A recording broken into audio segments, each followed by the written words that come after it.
wasiat itu haram, tidak sah untuk anak.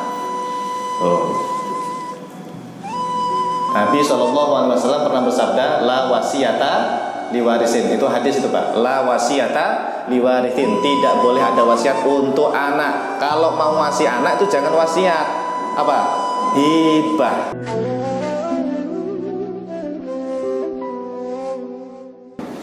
Baik.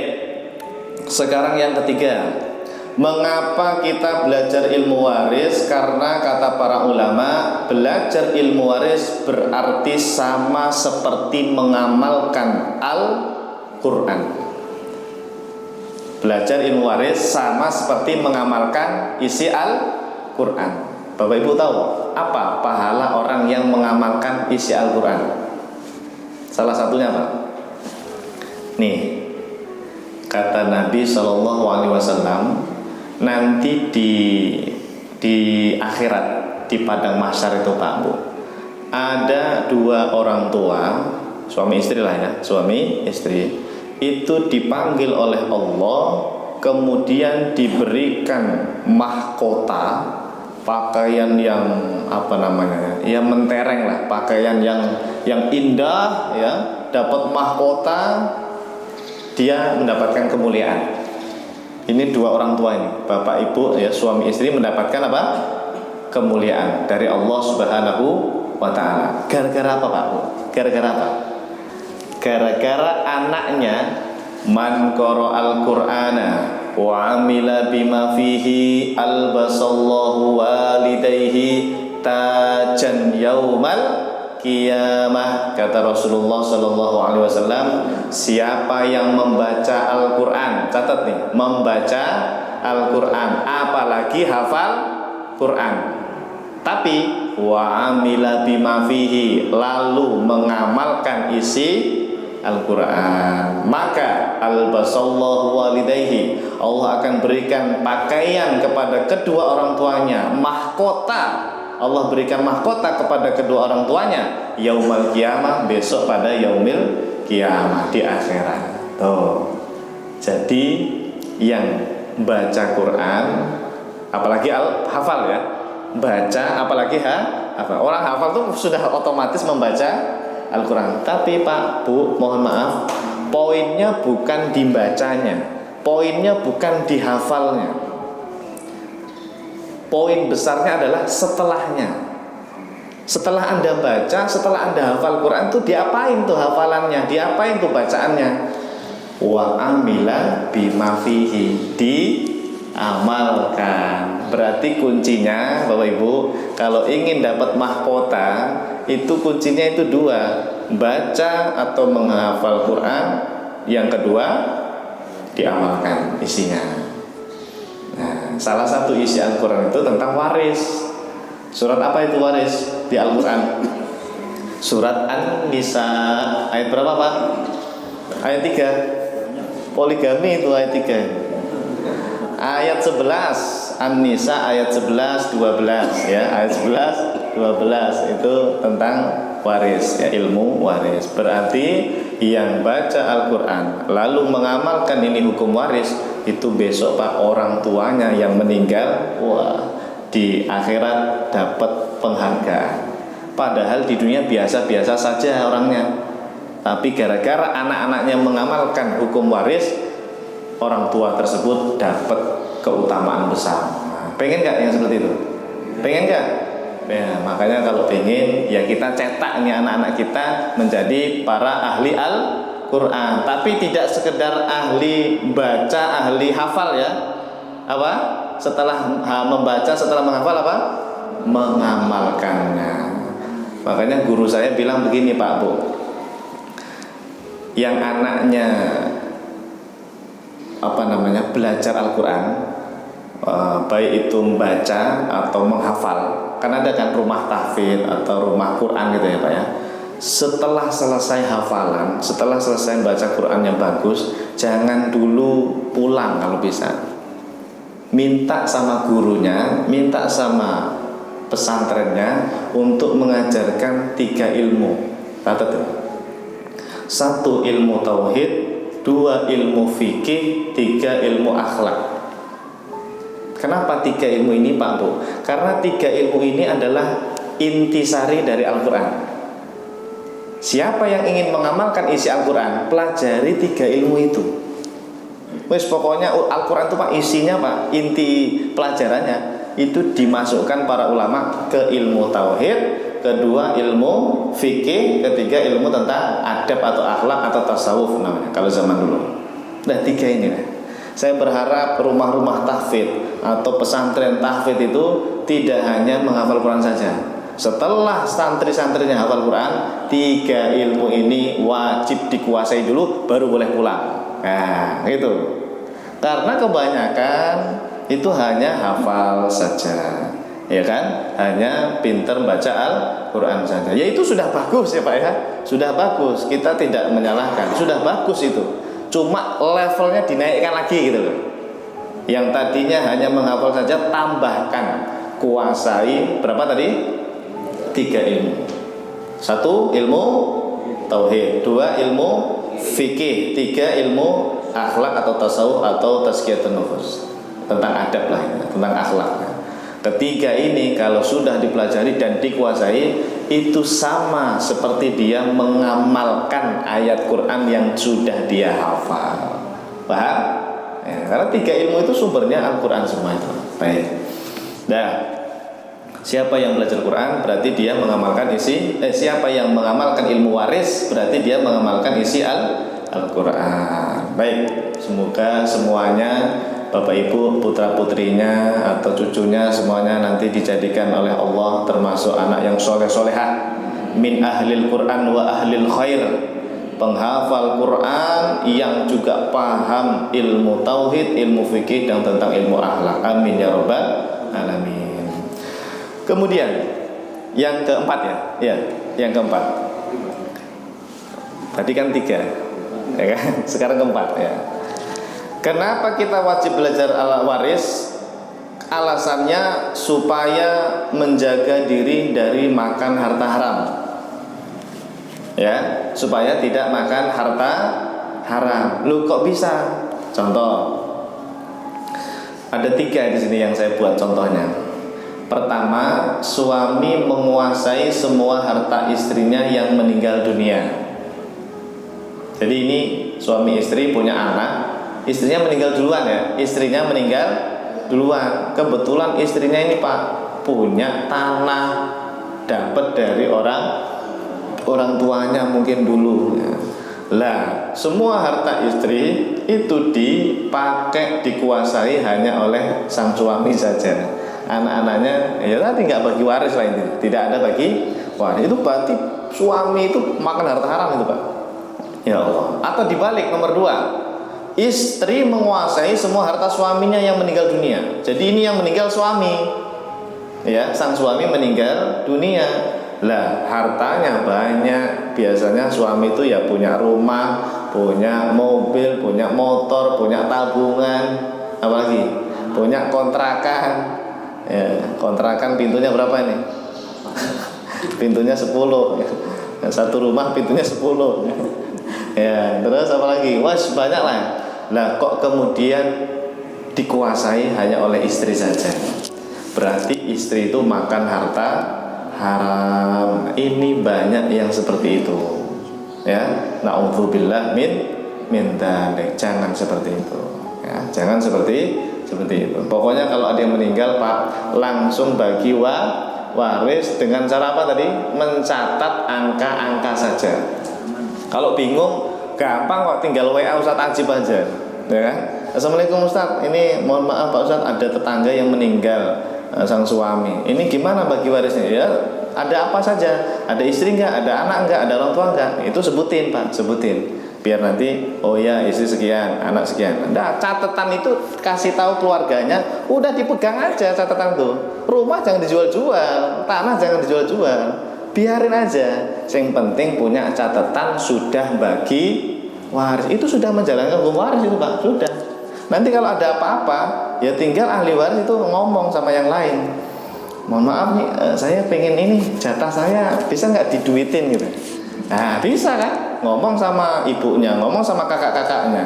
siapa yang mau duitin bagian saya? Kan dari rumah itu saya bagiannya sekian nih, belilah punya saya gitu, karena saya mau pindah jauh misalnya. Bisa jual beli sesama ahli waris. Kalaupun tidak jual beli, pakai aja bareng-bareng, atau ibunya saja tinggal di situ, tidak apa-apa sampai nanti meninggal, kan tidak masalah kan. Yang penting catatan waris sudah lengkap. Kalau ada apa-apa itu jelas, begitu ya. Gampang ya, bagi waris itu cuma menentukan bagiannya tok, tidak harus jual-jual warisan. Nah, yang susah itu Pak Bu, ini kan suami istri. Yang susah menentukan ini punya suami apa punya istri. Itu yang susah. Ada yang meninggal Pak, sang suami nih. Biasanya yang meninggal siapa sih Bu? Suami dulu apa istri dulu Bu? Maunya siapa dulu Bu? Suami dulu Pak Ustadz, biar gak kawin lagi dia. Suami dulu aja yang mati ya, ya sudah. Suami meninggal dunia ya, suami meninggal dunia. Mau bagi waris Pak, mau bagi waris karena sudah ngaji di Masjid Baitur Rahim, pengen bagi waris. Cuma bingung, Pak Ustadz, ini kita punya rumah, punya tanah, punya kendaraan, bahkan punya tabungan. Saya tidak tahu ini punya suami semua atau di situ ada milik istri. Ya itu Pak, yang susah itu di situ saya Pak, menentukannya. Kalau dibilang ini semuanya punya suami, tapi istri juga kadang-kadang kerja, kadang bantu kerja, kadang juga ada yang dari orang tuanya, ya kan? Ya toh.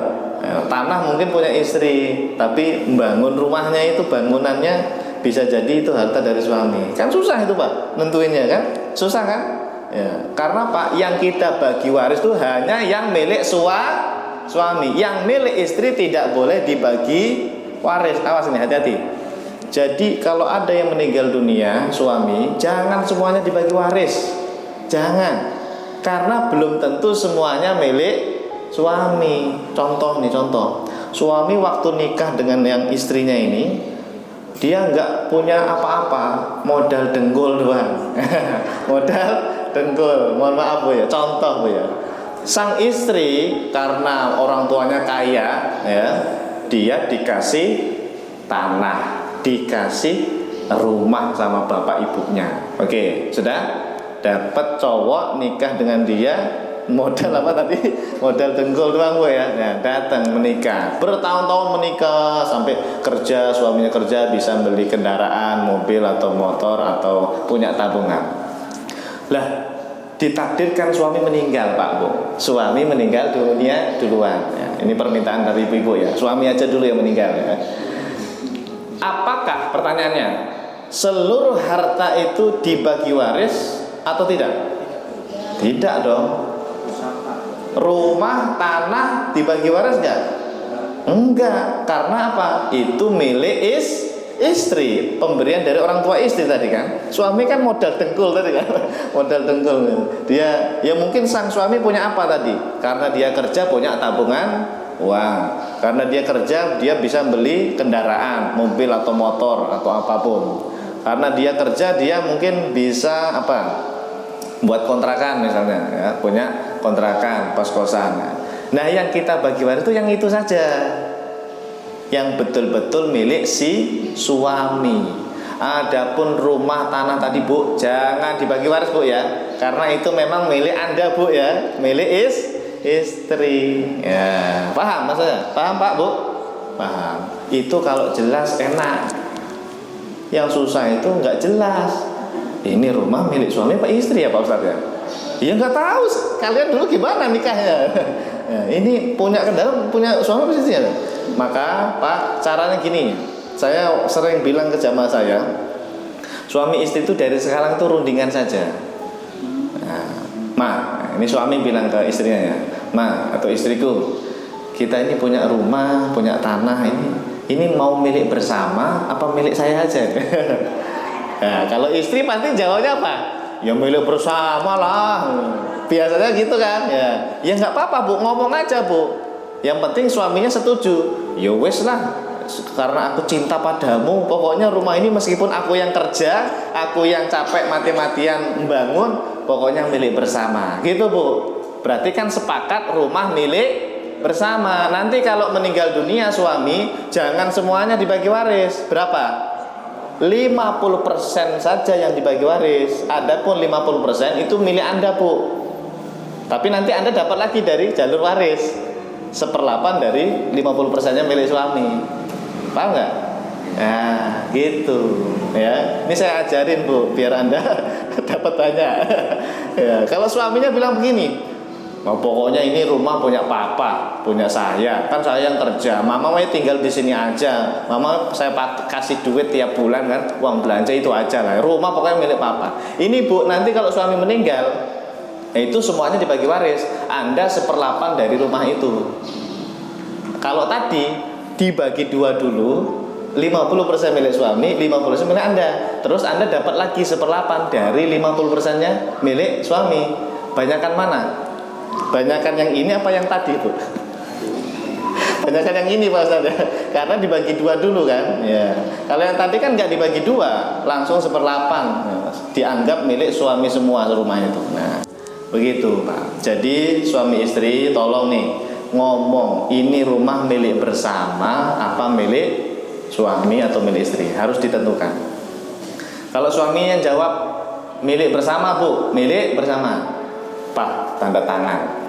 Iya dong, biar ada bukti kan, tanda tangan milik bersama. Istrinya nanya, "Pak, itu kita punya tanah di sana itu ya, 1 hektar. Terus punya mobil, punya motor. Itu punya siapa, Pak?" Ya, ya sudahlah, kalau itu mah buat mama aja deh. Tanah buat kamu pokoknya. Ya kan, Bu, ya. Itu mobil, motor meskipun atas nama saya, STNK-nya atas nama saya, itu pokoknya buat mama deh. Udah ikhlas ya. Pokoknya saya cinta banget sama kamu gitu. Catat, Bu, tanda tangan, Pak, ya. Tanah, mobil, motor milik mama, tanda tangan. Gitu, Bu. Ya. Kan jelas kan? Jelas ya. Kalau rumah tadi milik bersama, tapi tanah, rumah atau mobil, tanah, mobil dan kendaraan tadi milik istri, dicatat. Gitu. Yang susah tidak ada omongan apa-apa. Kalau sudah bingung, ngubungi ustadznya. Ketemu Ustadz Ajib, "Assalamualaikum Ustadz Ajib, ini gimana nih?" Wah, puyeng, sayanya juga puyeng, Pak. Nggak ngerti saya ini mana milik suami, mana milik istri. Susah. Udah ribut-ribut baru nanya. Mending ributnya nanti. Belajar dulu ilmu waris yang benar. Suami istri harta itu harus jelas, biar nggak kacau. Ya, ada nggak di sini suami istri udah ngobrolin kayak gitu? Belum. Nah, harus dipersiapkan, Bu. Ya, kalau bisa milik bersama semua gitu, Bu, ya. Kalau milik bersama semua kan enak, Bu, ya. Ya terserah suaminya, ya. Terserah suaminya. Paling tidak yang gede-gede, Pak, Bu. Seperti rumah, kendaraan, tanah. Tapi kalau baju, centong, sendok, piring ya jangan dicatat apa, Bu, ya. Tapi kalau mau perhitungan boleh nggak? Ya boleh, silahkan dicatat piring, kulkas, kompor milik mama, tanda tangan, Pak. Itu. Besok kalau cerai atau ada yang meninggal kan jelas ini semuanya milik mama. Ke dapur mama semua stikernya, tanda tangannya. Nah, jadi hati-hati ya dengan harta ya. Terakhir kenapa kita belajar ilmu waris? Ini, Pak, penting ini, agar terhindar dari perpecahan keluarga. Ada satu keluarga di daerah Jakarta. Ini contoh real, Pak, fakta. Ngundang saya.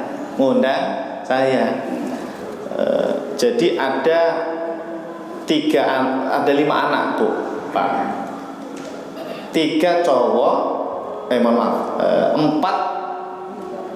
cowok. Iya betul. 3 cowok, ceweknya 2.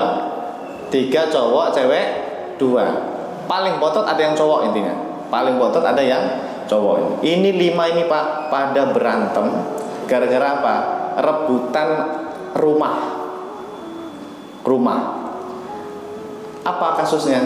Pas saya diundang ke rumah mereka, "Pak Ustadz, ini adik kita yang paling bontot, dia bilang, katanya rumah ini sudah diberikan untuk dia. Kata dia, bapak ibu dulu sebelum meninggal. Jadi orang tua mereka sudah meninggal, Pak. Meninggalkan rumah sama tanah lah.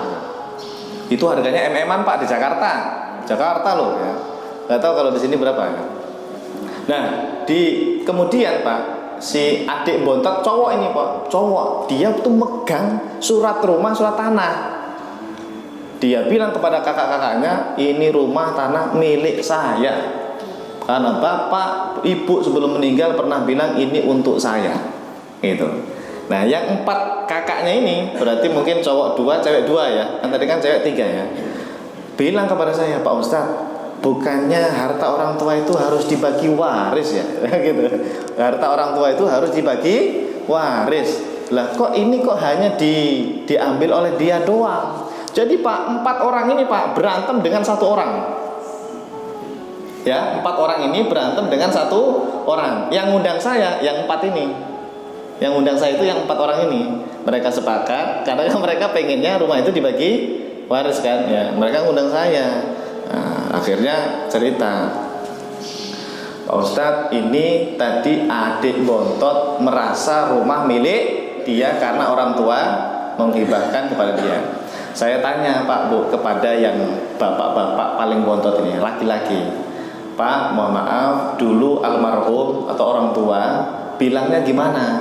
Saya bilang, bilangnya gimana? Begini Pak Ustadz, jadi waktu itu orang tua sakit di rumah sakit. Nah, kita bergantian kan, nungguin orang tua gantian.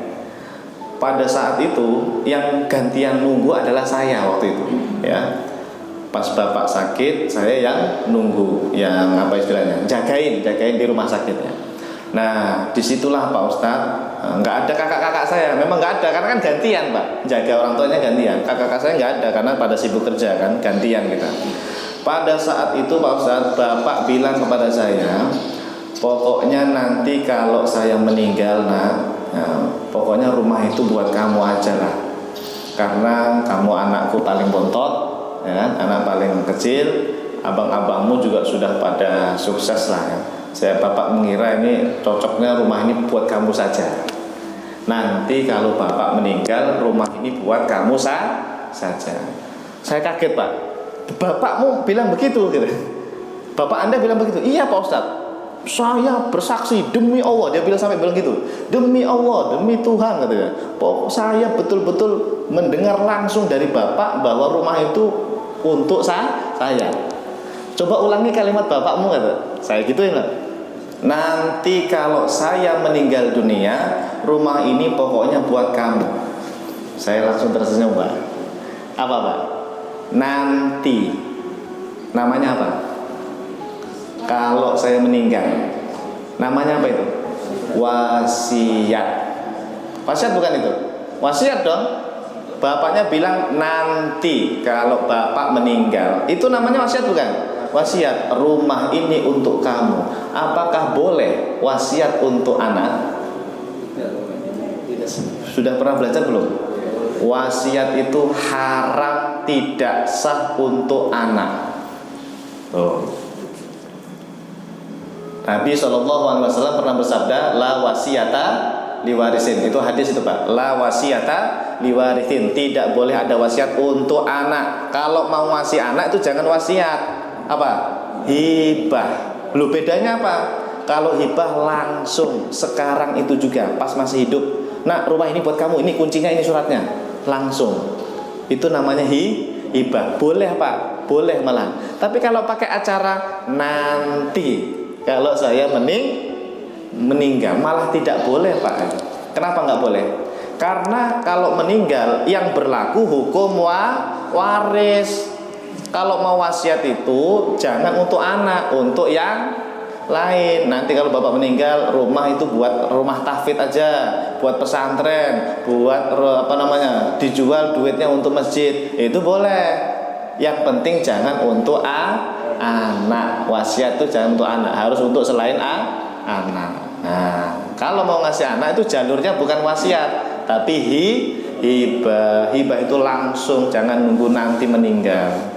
Berarti Pak, Anda bisa jawab, rumah itu dibagi waris nggak?